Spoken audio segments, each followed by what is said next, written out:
కొట్టేసావు.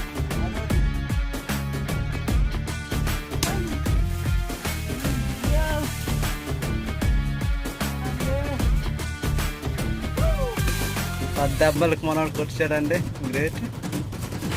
ఒక 15 దెబ్బలు నరుగుతాడేమో అనుకున్నాను.